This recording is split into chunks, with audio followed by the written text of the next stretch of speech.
On va prendre la partie biblique aujourd'hui qui est très très important, hein. Et le titre de cette partie du deuxième chapitre, c'est les 5 ministères dons de Christ. Alors, nous allons prendre la référence dans Éphésiens 4, 8. À savoir qu'aujourd'hui, on va voir les dons des ministères. Mais les 5 ministères, concrètement, parce qu'il y a beaucoup de choses à dire, on verra au fil du temps, les 5 ministères, qui sera épluché.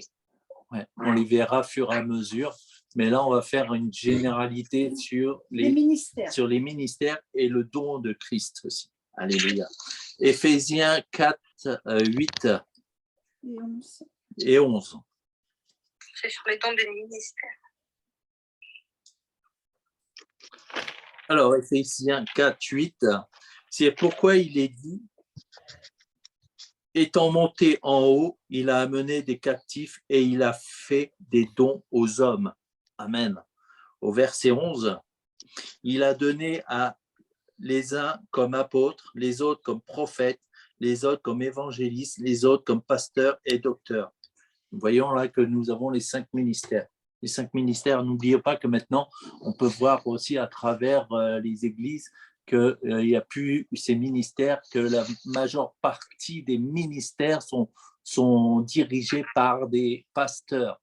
Alors qu'à l'époque, si vous vous rappelez bien, Jésus, il a appelé les 12, il ne les a pas appelés pasteurs, il les a appelés apôtres.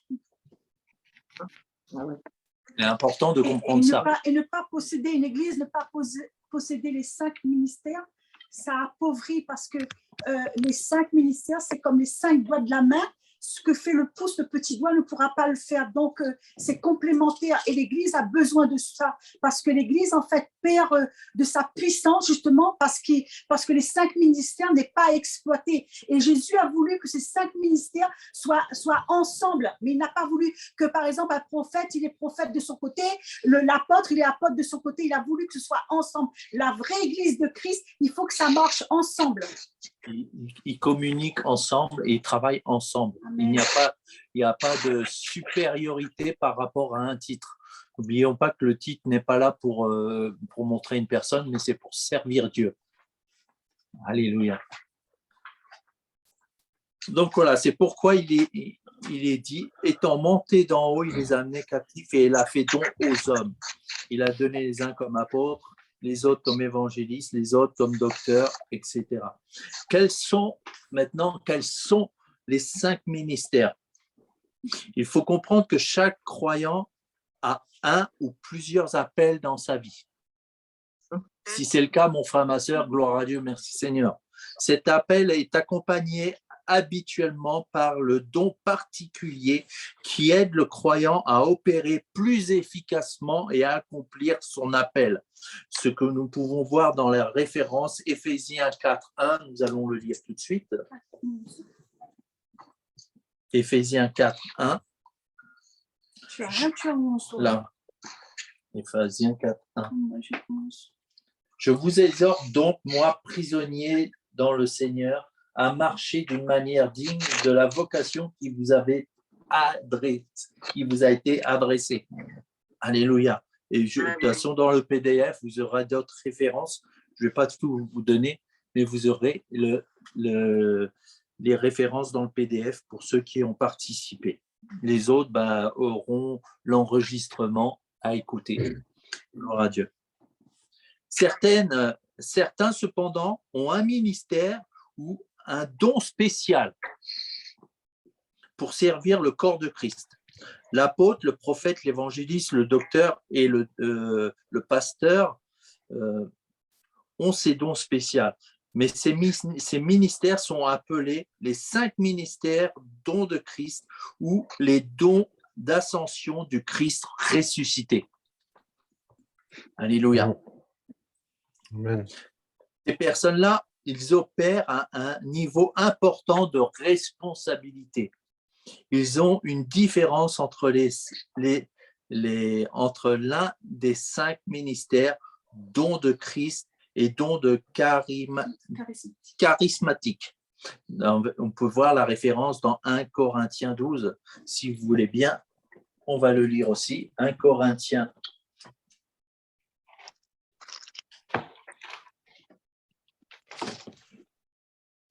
Alléluia. 1 Corinthiens 12. Vous voyez, c'est sur les dons spirituels. Pour ce qui concerne les dons spirituels, je ne veux pas, frères, que vous soyez dans l'ignorance. Vous savez que lorsque vous étiez païens, vous vous laissiez entraîner vers les idoles muettes selon que vous étiez conduits.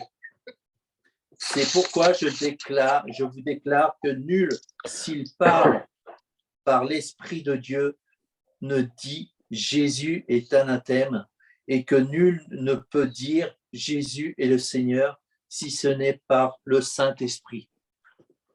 Alléluia. Alors, les 5 ministères, dons de Christ, ne sont pas nécessairement donnés à chaque croyant. Ça, il faut bien le comprendre. Ce sont des fonctions qu'occupent normalement les dirigeants de l'Église, alors que les dons charismatiques sont aussi appelés dons du Saint-Esprit, sont pour chaque croyant, par exemple, le don du ministère prophétique est le donné aux prophètes, mais pas à chaque croyant. En revanche, chaque croyant peut prophétiser, selon l'inspiration du don charismatique qu'il a reçu pour l'édification, l'avertissement, l'exhortation et le réconfort du corps. Oui, tu voulais dire quelque chose? Maintenant, nous allons voir, parce qu'il y a une différence entre le don du ministère, les 5 ministères, Alléluia, et le don charismatique, appelé aussi le don du Saint-Esprit. Il y en a 9 de ces dons. Ces dons ont été donnés, et c'est donné pour tous les chrétiens. C'est pour l'édification de l'Église.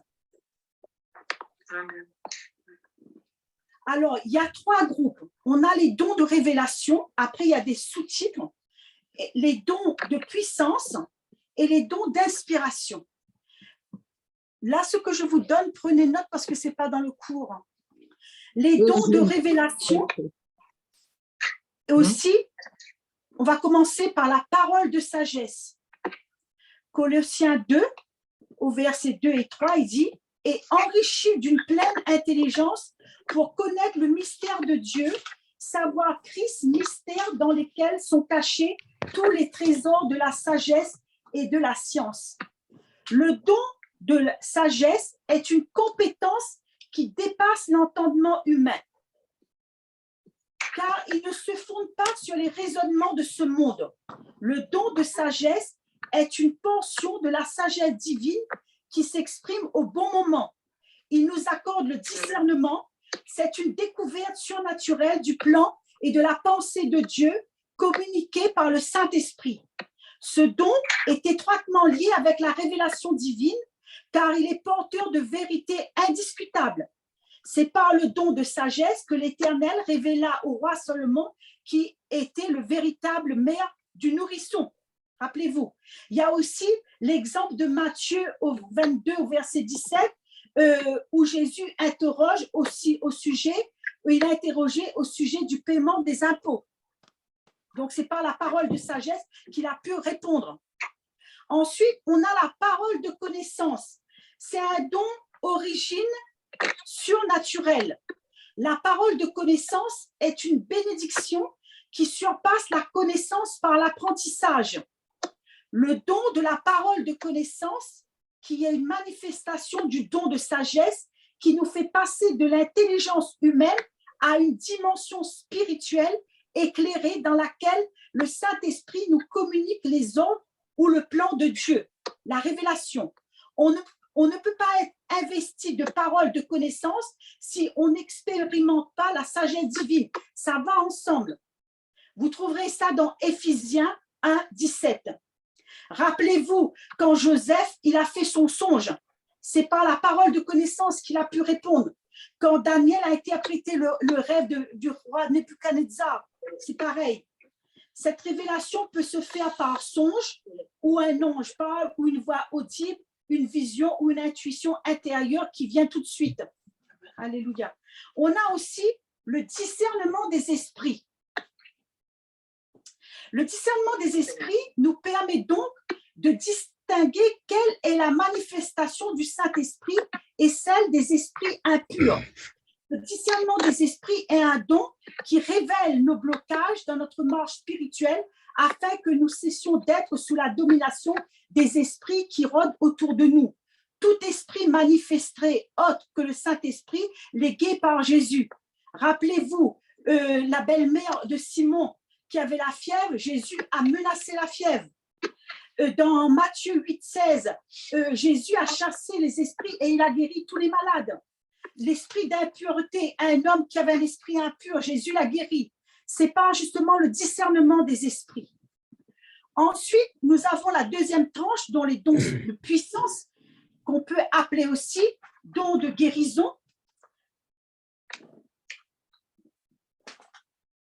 Le don de guérison ne concerne pas les avancées scientifiques de ce monde. Il ne s'agit pas de trouver le remède à une maladie, mais se servir de Christ, des Saintes Écritures comme remède pour matérialiser la guérison. La raison d'être des dons de guérir et de délivrer les malades et de détruire les œuvres du diable dans le corps humain. Les dons de guérison sont accordés par Dieu pour la guérison surnaturelle. Sans aucun recours, sont accordés par Dieu pour la guérison surnaturelle. Sans aucun recours au remède naturel. La guérison est la conséquence de la foi mutuelle de celui qui proclame la parole et de celui qui la reçoit. C'est par la foi qui sauve. C'est ainsi que le boiteux de Lystre fut guéri. Il avait la foi et Paul déclara avec assurance la guérison dans sa vie. Et il se mit à marcher. On a aussi le don des miracles. Qu'est-ce que c'est? Le miracle vient authentifier la puissance de Dieu par des signes et des prodiges. Le don de miracle justifie notre qualité d'envoyé de Dieu. Il ne peut s'exercer si nous ne cultivons pas le fruit de l'amour en nous. Donc, pour avoir le don de miracle, il faut qu'on ait l'amour de Dieu en soi pour le donner aux autres. Le miracle est un prodige qui témoigne de la bonté de Dieu. Ouais. Seuls les disciples vrais dans le parcours spirituel peuvent être bénis, comme l'apôtre Paul, par exemple. Vous allez trouver le don de miracle dans Actes 2, 22 et dans Jean 10, 38. On a aussi le don de foi. Se manifeste en temps de grande nécessité. Il permet d'accomplir l'impossible. Rappelez, Abraham, malgré son jeune âge avancé, Sarah lui donna un fils. La prière d'Élie dans Jacques 5, 17. La pluie ne tomba pas pendant 3 ans et 6 mois. Le don de foi est la dimension la plus élevée de la foi. Cela va au-delà de la foi confiante. Ceux qui possèdent le don de la foi croient à Dieu au point qu'ils honorent leur parole comme la sienne et l'accomplissent d'une manière miraculeuse. On pourrait dire que la foi générale saisit les promesses de Dieu contenues dans l'Écriture, tandis que le don de la foi manifesté, l'esprit dans notre cœur de sorte à matérialiser l'impossible. De toute évidence, le don de la foi n'est pas accordé à tout le monde, mais uniquement selon la volonté de l'Esprit de Dieu. Il ne s'agit pas d'accomplir un prodige, mais de la recevoir passivement. Un exemple de don de foi est Daniel, qui dans la fosse au lion a atteint une dimension spirituelle de la foi qui a déclenché l'intervention de Dieu et a soumis les lions à son autorité. Ensuite, on arrive dans la troisième tranche qui est le don d'inspiration, c'est-à-dire le don de prophétie. Alléluia. La prophétie est une révélation toujours en accord avec la parole de Dieu. Celui qui prophétise, au contraire, parle aux hommes, c'est pour les édifier, c'est pour l'exhorter, pour les consoler. Avoir le don de prophétie Ici, on parle le don de prophétie, on ne parle pas le ministère de prophète. C'est expérimenter, le don de prophétie, c'est expérimenter le dévoilement surnaturel des faits et événements.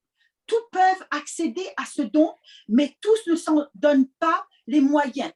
Pour cela, pour pouvoir vraiment investir le don de prophétie, il faut se consacrer à la méditation de la parole, à la prière, être dans la sanctification. C'est une consécration totale, c'est un investissement total. Alléluia. Je vais aussi vous dire que, attention, tout miracle ne vient pas de Dieu. Ils peuvent avoir une origine satanique. Pour cela, Dieu nous demande d'avoir le discernement. Exode 7, 11, Matthieu 2, 24, 2 Timothée 2, 8 et 9. On doit avoir le discernement parce que ce n'est pas toute prophétie qui vient de Dieu. Il faut savoir discerner. Il y a 3 degrés dans la prophétie. Il y a la distinction entre l'esprit de prophète, don de prophétie et ministère de prophète. Il y a ensuite la deuxième tranche, c'est l'esprit de prophétie. Rappelez-vous qui tomba sur les 70 anciens appelés à partager avec Moïse le fardeau de la direction du peuple. Là, c'est l'esprit de prophétie qui a tombé sur eux. Ensuite, on a le don de prophétie est donné pour édifier, exhorter et consoler. Mais les prophéties ne sortent pas de la parole. Quelqu'un qui donne une prophétie, c'est pour édifier, exhorter et consoler. Le ministère de prophète est un don particulier. C'est-à-dire, le ministère de prophète, il révèle la pensée de Dieu. Il donne la direction d'un ensemble d'églises.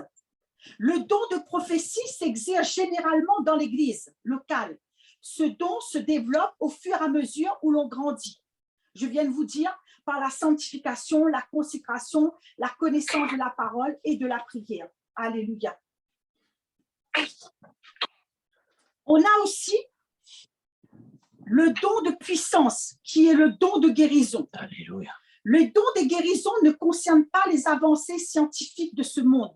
Il ne s'agit pas... J'ai déjà dit ça. J'arrive à la fin. Ouais, le don de prophétie, j'ai déjà dit.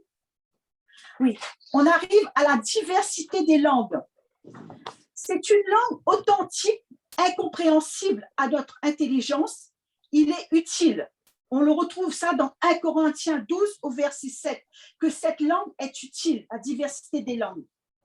La diversité des langues peut se manifester différemment, que ce soit en s'exprimant en langue inconnue afin de communiquer l'évangile ou par le parler en langue en s'adressant à Dieu sous la couverture totale et profonde du Saint-Esprit. Le don des langues permet de se fortifier et de développer une relation étroite avec Dieu. Le message en langue émanant de la diversité des langues est à différencier du parler en langue, signe initial du baptême du Saint-Esprit et qui doit toujours être suivi d'une interprétation.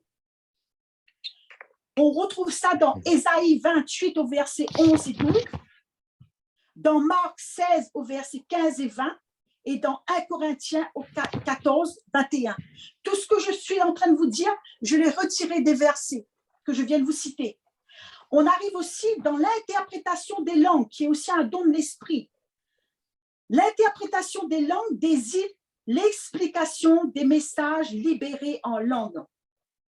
Dans 1 Corinthiens 14 au verset 27 et 28, on nous dit « En est-il qui parle en langue, que 2 ou 3 ou plus parlent, chacun à son tour, et que quelqu'un interprète. S'il n'y a point d'interprète, on se taise dans l'Église et qu'on parle soi-même et à Dieu. » Le don d'interprétation des langues est complémentaire à celui de la diversité des langues, dans la mesure où certains sont investis pour retranscrire les paroles libérées quand nous manifestons l'esprit. L'interprétation des langues permet d'édifier le peuple et surtout ceux qui ne sont pas abandonnés au contrôle divin. La diversité des langues et l'interprétation des langues forment ensemble les composants du don de prophétie. Alléluia. Nous ne méritons rien, mais par la grâce de Dieu, Dieu a laissé ses dons. Et nous devons prier justement pour les recevoir. C'est important, tous ces cadeaux que Dieu nous a laissés. Amen. Et c'est important, par exemple, quelqu'un qui est dans l'évangélisation, il faut qu'il ait le discernement des esprits. C'est important, ça va avec, pour comprendre. Celui aussi qui est dans l'évangélisation, il doit aussi avoir le don de guérison. Par exemple, je vois ma sœur Annie, elle est plus, on peut avoir des spécificités, elle est plus, elle, dans le don de guérison. Tandis que mon frère Mathieu, il est plus, lui, à aller évangéliser. Mais tous ces dons, ces 9 dons de l'esprit, il faut qu'ils soient accompagnés avec les ministères. C'est important aussi. On peut, quelqu'un qui est dans le ministère, les 5 ministères, il peut avoir plusieurs dons. C'est Dieu qui équipe. On n'a pas besoin d'aller faire des cours ou d'avoir un diplôme pour avoir ça. C'est Dieu qui le donne. Amen. C'est bon? Oui. Gloire à Dieu. Donc, vous avez vu une très large panel de ce qu'on a pu dire là-dessus. Et n'oublions pas que, j'en reviens, moi, j'ai dit, en revanche, chaque croyant peut prophétiser selon l'inspiration du don charismatique qu'il a reçu pour édifier, pour l'avertissement, pour exhorter, pour réconforter le corps de Christ. Et cela, nous voyons dans Joël 2, 28. Il dit, je voulais chercher Joël 2, 28. Alléluia.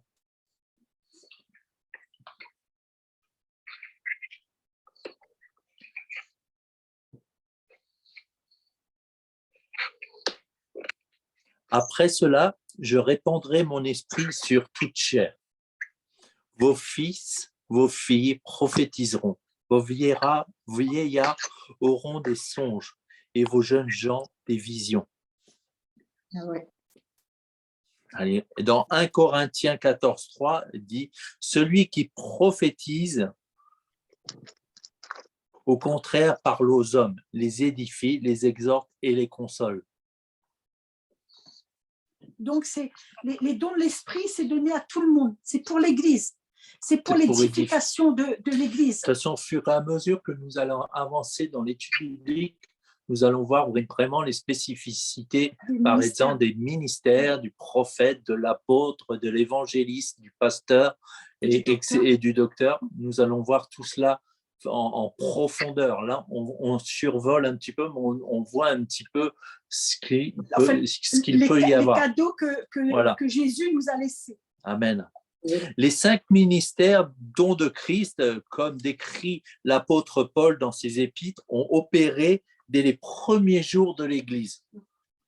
Ces mandats ministériels ne doivent pas être assimilés à ceux de président, vice-président ou secrétaire. Par exemple, les pères de l'Église primitifs n'ont pas planifié une structure d'organisation pour ensuite trouver les gens qualifiés pour remplir ces postes de direction. Au contraire, Paul a décrit simplement ce qu'il observait. Ce n'est pas dans l'organisation qu'il a fait la place au ministère, mais par des hommes moins et appelés par Dieu à organiser l'Église de Dieu. Amen. À travers les siècles, l'Église a répandu le modèle de ces 5 ministères, dont de Christ. Les ministères d'apôtres et de prophètes ont presque disparu.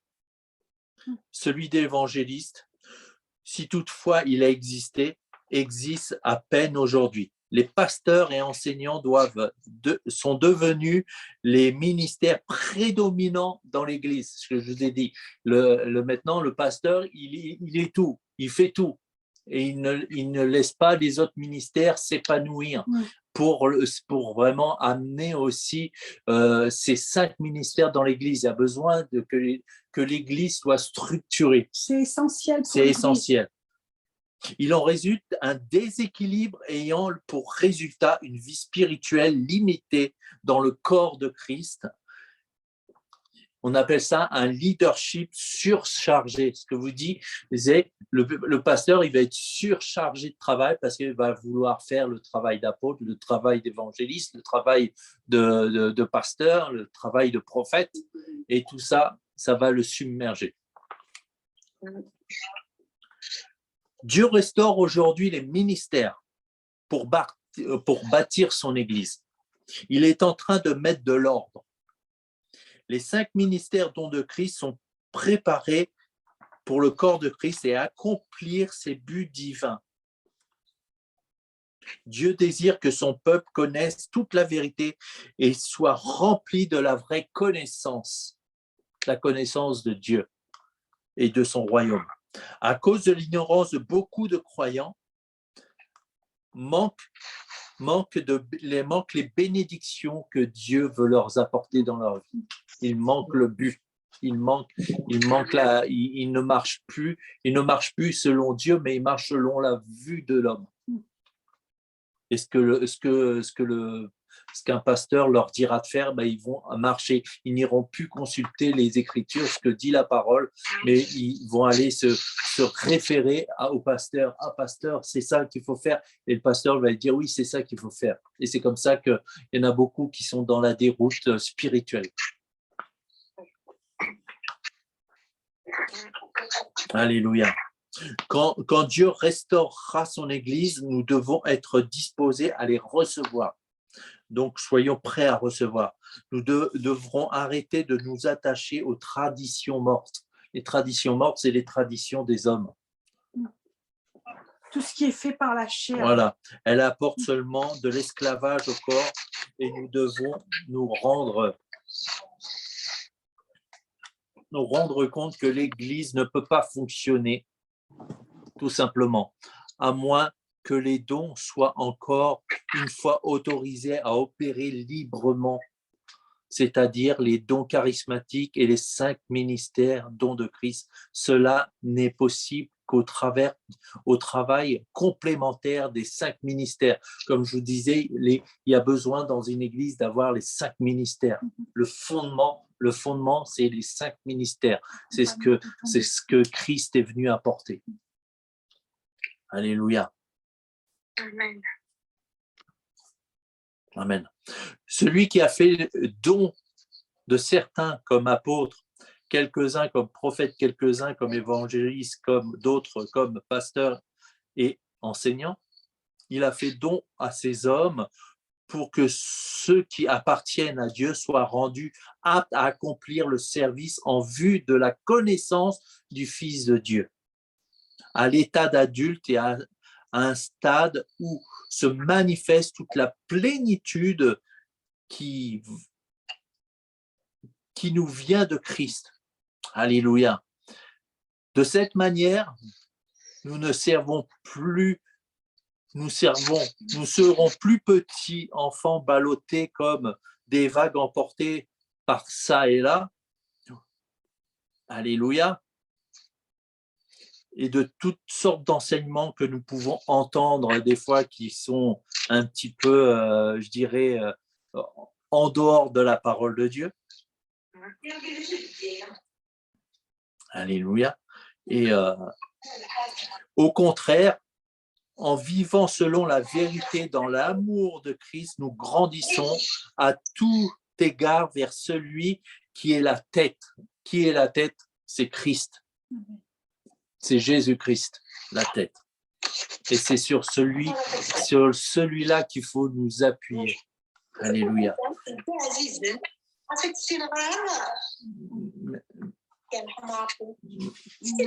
Ma sœur Akima, si tu peux éteindre ton micro, merci. Alléluia. Ces dons sont une provision pour l'Église du Nouveau Testament. Sans eux, l'Église entrera difficilement dans la maturité. Ces dons aideront l'Église à grandir dans son image et à fonctionner plus efficacement. Alléluia.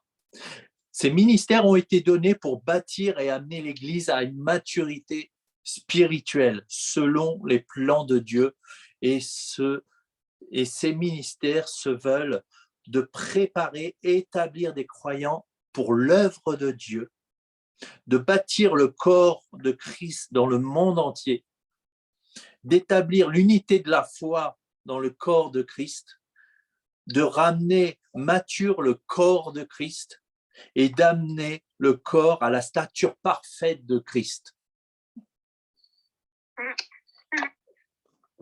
Amen. Survolons les 5 ministères qui sont l'apôtre, le prophète, l'évangéliste, le pasteur et le docteur. Ne doivent pas être considérés comme des titres de hiérarchie dans l'Église, mais comme des ministères ou des fonctions. Chacun d'eux est d'égal d'importance dans sa fonction, différence de la maturité de l'autorité dans l'onction, mais ils sont égaux. Devant Dieu, nous serons tous égaux. Alléluia. Ces dons ministériels ne peuvent pas être le choix des hommes. Par exemple, vous ne pouvez pas dire « je veux être apôtre ». C'est seulement le Seigneur qui peut vous nommer ou appeler un croyant dans ce ministère. Seul Dieu peut, et vous devez avoir aussi une confirmation. Alléluia. Tout ce que nous avons besoin de faire, c'est d'être disponible pour servir. Quelle que soit notre capacité, personne ne doit être fier de sa place ou se sentir inférieur ou plus ou moins important à cause de la nature de son appel. Mon frère, ma sœur, lorsque Dieu t'appelle à un ministère ou il t'appelle à faire quelque chose, tu as de la valeur devant Dieu. Ne te sous-estime pas, ne te rabaisse pas, parce que tu as une valeur inestimable devant Dieu. Alléluia. Aussi. L'Église de Jésus-Christ est comparée à un corps vivant. Christ est la tête et les croyants en constituent les membres. Amen. Quant aux 5 ministères, ils sont comparés aux 5 sens dont Dieu a doté le corps humain, indispensables à sa santé et à son bon fonctionnement. Jésus a donné à son corps des ministères de direction pour l'édification et le perfectionnement des saints. Les 5 ministères principaux ne sont pas les seuls existants. Le corps humain contient de nombreux organes cachés, mais indispensables à son bon fonctionnement. Mais ceux-ci sont des figures de proue et l'Église ne peut fonctionner sans eux. C'est-à-dire dans Éphésiens 4:11, il est dit, il a donné les uns comme apôtres, les autres comme prophètes, les autres comme évangélistes, les autres comme pasteurs et docteurs. Chaque disciple de Christ est appelé à exercer un ministère particulier, c'est-à-dire au service pour Dieu. Mais tous ne sont pas appelés à exercer ces 5 ministères particuliers qui sont pour le perfectionnement de l'Église. Ce sont donc des ministères qui encadrent le corps de Christ. Amen. Amen. Il ne s'agit pas d'une hiérarchie pour classer les ministères en disant qu'un tel est supérieur à l'autre. Il s'agit plutôt d'un ordre de cohérence établi par l'architecte Jésus pour bâtir son Église qui est le corps de Christ que nous formons. Amen. Amen. Amen. Amen. Ok. Alléluia. Amen. Amen. Continuons. Alors, par la grâce qui m'a été donnée, je dis que chacun de vous, de ne pas avoir de lui-même une trop haute opinion, mais de revêtir les sentiments modestes selon la mesure de foi que Dieu a répartie à chacun.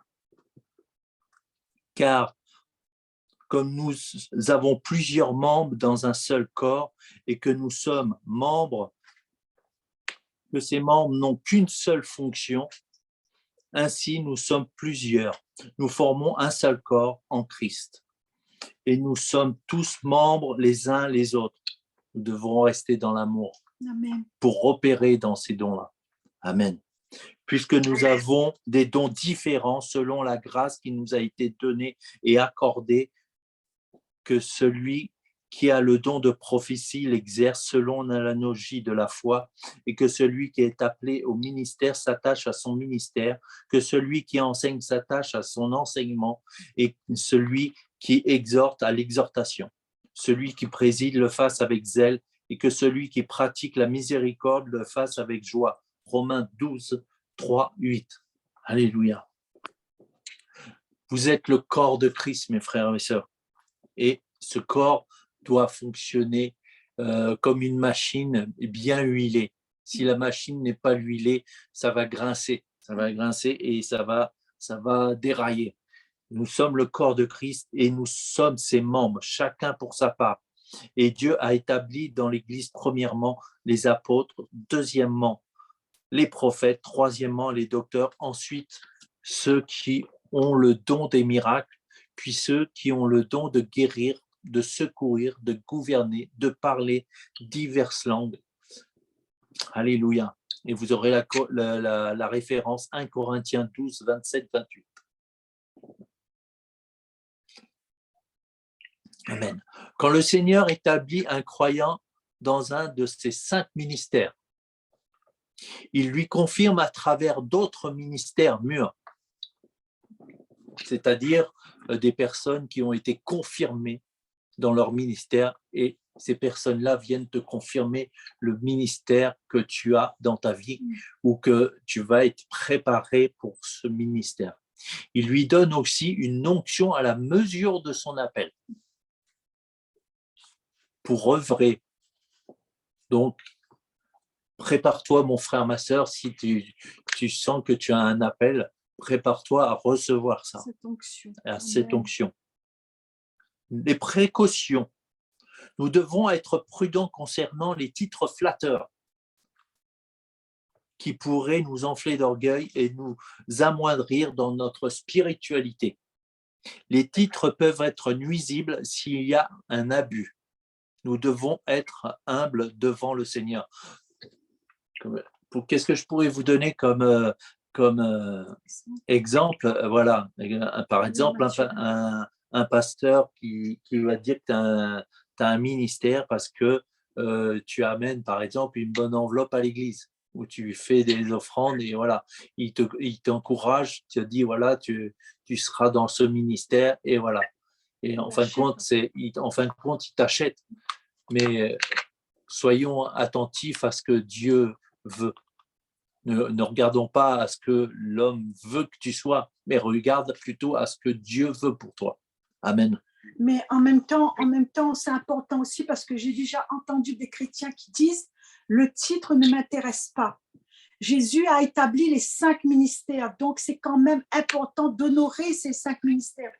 Parce qu'avec ces 5 ministères, il y a aussi cette onction. Si on n'honore pas ces ministères, comment voulez-vous que Dieu puisse déverser sur la personne qui a ce désir, cette onction particulière pour le ministère? Donc, c'est important aussi de reconnaître le ministère. Mais en même temps, ici, on nous précise qu'on ne doit pas rentrer dans l'orgueil à cause du titre. On est là, ce ministère est là pour le service de l'Église, pour édifier le corps de Christ. C'est très important de le savoir. Il est dit aussi dans Matthieu 23 au verset 6 et 12, il aime la première place dans les festins et les premiers sièges dans les synagogues. Il aime à être salué dans les places publiques et à être appelé par les hommes, Rabbi, Rabbi. Mais vous ne faites pas appeler Rabbi, car un seul est votre maître et vous êtes tous frères. Ne vous faites pas appeler directeur, car un seul est votre directeur, c'est le Christ. Le plus grand parmi vous sera votre serviteur. Quiconque s'élèvera sera abaissé et quiconque s'abaissera sera élevé. Aujourd'hui, dans l'église actuelle de Christ, on trouve beaucoup de personnes justement qui abusent de leur titre, à rouler dans des grosses voitures, à se mettre à la première place. De toute façon, ce verset qui est tombé dans Matthieu 23, c'est d'aujourd'hui, c'est notre actualité, hein. Ces hommes qui s'enflent d'orgueil et qui utilisent leur titre justement pour rabaisser, je dirais, ceux qui n'en ont pas quelque part.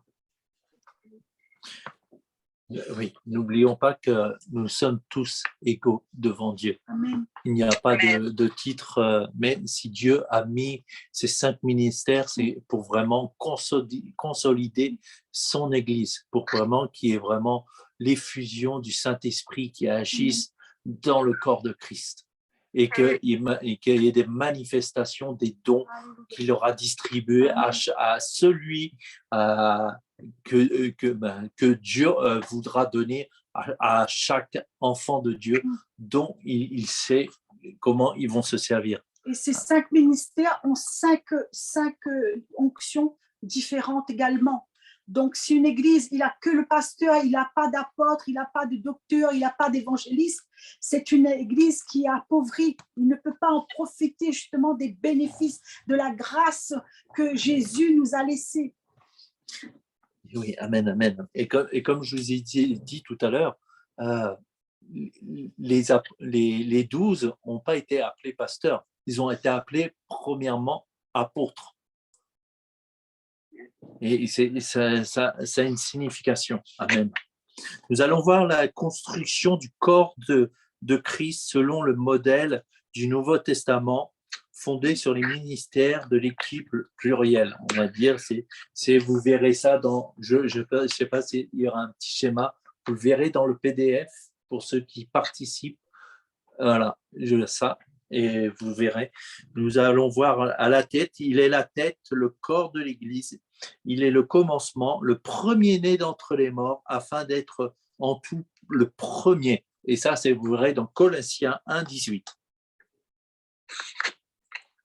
Il a tout mis à ses pieds, il l'a donné pour chef suprême à l'Église, qui est son corps, la plénitude de celui qui remplit tout en tous. Amen. Éphésiens 1, 22, 23. Alléluia. Et vous-même, comme des pierres vivantes, édifiez-vous pour former une maison spirituelle agréable à Dieu par Jésus-Christ. 1 Pierre 2, 5. Alléluia. Donc, nous allons voir la sagesse de bâtir sa maison. Elle est taillée par 7 colonnes qui est dans Proverbes 9, 1. Ces 7 colonnes, nous allons voir les apôtres de la première colonne. La deuxième colonne, c'est les prophètes. La troisième colonne, c'est les évangélistes. La quatrième colonne, c'est les pasteurs. La cinquième colonne, c'est les docteurs. Et n'oublions pas que dans les églises, il y a des anciens et des diacres. Ils ont un service et un don aussi pour opérer dans l'œuvre de Dieu. Une marche en général avec le pasteur. Voilà. Et comme on a pu dire, si quelqu'un a besoin de prière, qu'il appelle les anciens à prier. Donc, aussi, on peut être ancien dans l'Église et aussi avoir des dons que Dieu nous a donnés. Amen. Le pasteur a besoin de tous. Pasteur, apôtre, comme je dis, il a besoin de tous. Les 5 ministères sont importants. Alléluia. Amen. Amen. Car personne ne peut poser un autre fondement que celui qui a été posé, à savoir par Jésus-Christ, notre Seigneur et Sauveur. Amen. Alléluia. Voilà, l'étude, elle est finie pour ce module, mais comme je vous disais, on a survolé, mais on verra dans la suite de l'étude les différents ministères en tant qu'apôtre, en tant qu'évangéliste, en tant que prophète, en tant que pasteur. Les anciens aussi seront mentionnés, les anciens, les diacres. Et ce module est très, très complet. Donc, je vous invite vraiment à y participer et à vraiment être là. Alléluia. Et avec ces 5 ministères, il est accompagné aussi des 9 dons. Pour celui qui est évangéliste, celui qui est pasteur, ou il y a des dons particuliers où il faut qu'il les possède. Mais quoi qu'il en soit, si vous avez ce ministère et si Dieu vous êtes très fortement dans votre cœur, vous savez que vous êtes appelé à ce ministère, Dieu vous équipera de tous ces dons que vous avez besoin. Amen. Et comme on a pu voir pour le chapitre précédent, c'était demander à la puissance du Saint-Esprit de vous équiper. Amen.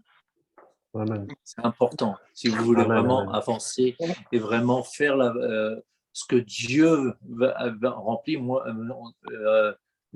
dimanche, on a été à un séminaire et franchement, c'était un apôtre, c'est quelqu'un qui est vraiment appelé et à la puissance du Saint-Esprit qui était là et il a opéré vraiment des miracles, il a opéré des guérisons et on voit la main de Dieu se manifester.